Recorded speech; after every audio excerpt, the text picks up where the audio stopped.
राधे आप सभी को। ओम नमो भगवते वासुदेवाय। आज मैं आपको बृहस्पति देव की कथा सुनाऊंगी। अगर आप व्रत नहीं रख सकते हैं तो मात्र आप कथा सुन भी सकते हैं और पढ़ भी सकते हैं। अगर आप व्रत नहीं आपके पास रखा जाता तो आप सुबह स्नान के पानी में एक चुटकी हल्दी डालकर स्नान कर लीजिए गुरुवार के दिन, और अपने मुख्य द्वार पर भी एक लोटे जल में एक चुटकी हल्दी डालकर छिड़क दीजिए, और उसके बाद आप कथा सुन सकते हैं। अगर आप व्रत नहीं रख सकते तो कथा सुनने मात्र से ही भगवान बृहस्पति देव सभी मनोकामनाएं पूर्ण करते हैं। जैसे जिसके मन में श्रद्धा है सभी को पूर्ण करते हैं। बृहस्पति देव की कथा। प्राचीन काल में एक ब्राह्मण रहता था। वह बहुत निर्धन था, उसकी कोई संतान नहीं थी। उसकी स्त्री बहुत मलिनता के साथ रहती थी।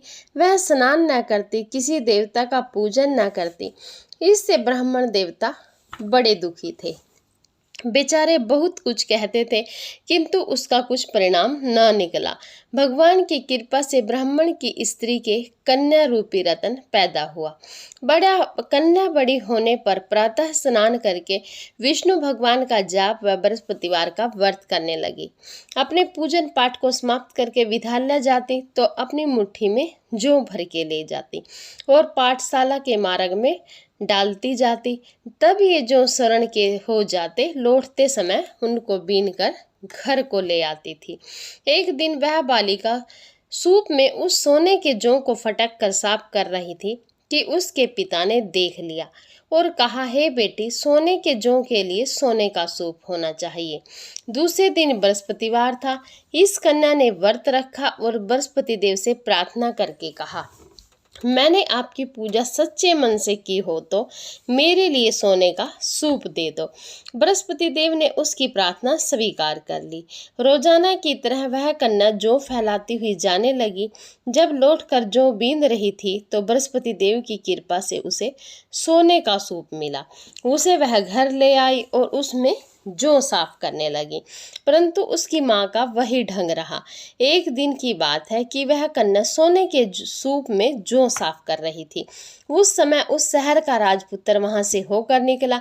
इस कन्या के रूप और कार्यों को देखकर मोहित हो गया तथा अपने घर आकर भोजन तथा जल त्याग कर उदास होकर लेट गया। राजा को इस बात का पता लगा तो अपने प्रधानमंत्री के साथ उसके पास गए और बोले कि हे बेटा, तुम्हें किस बात का कष्ट है? किसी ने अपमान किया है अथवा और कारण हो सो कहो, मैं वही कार्य करूँगा जिससे तुम्हें प्रसन्नता हो। अपने पिता की राजकुमार ने बातें सुनी तो वह बोला, मुझे आपकी कृपा से किसी बात का दुख नहीं है। किसी ने मेरा अपमान नहीं किया है, परंतु मैं उस लड़की से विवाह करना चाहता हूँ जो सोने के सूप में जौ साफ कर रही थी।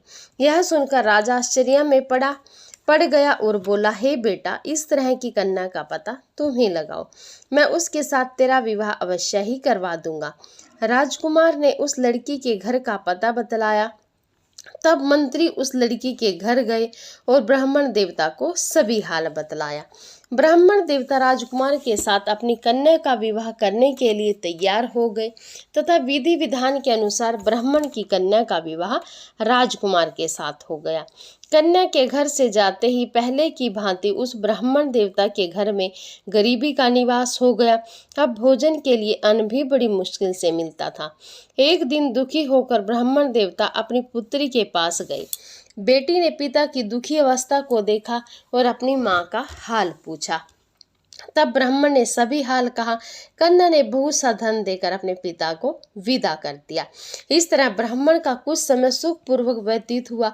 कुछ दिन बाद फिर वही हाल हो गया। ब्राह्मण फिर अपनी कन्या के यहाँ गया और सारा हाल कहा तो लड़की बोली, हे पिताजी, आप माता जी को यहीं लिवा लाओ, मैं उसे विधि बता दूंगी जिससे गरीबी दूर हो जाए।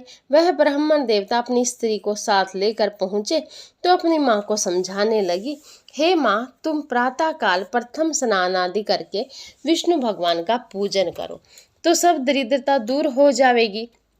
परंतु उसकी माँ ने एक बात भी नहीं मानी और प्रातःकाल उठकर अपनी पुत्री के बच्चों की झूठन को खा लिया।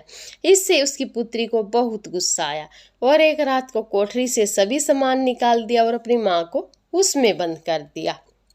प्रातःकाल उसे निकाला तथा स्नान आदि करा के पाठ करवाया तो उसकी माँ की बुद्धि ठीक हो गई और फिर प्रत्येक बृहस्पतिवार को व्रत रखने लगी। इस व्रत के प्रभाव से उसके माँ बाप बहुत ही धनवान और पुत्रवान हो गए और बृहस्पति जी के प्रभाव से इस लोक के सुख भोग कर स्वर्ग को प्राप्त हुए।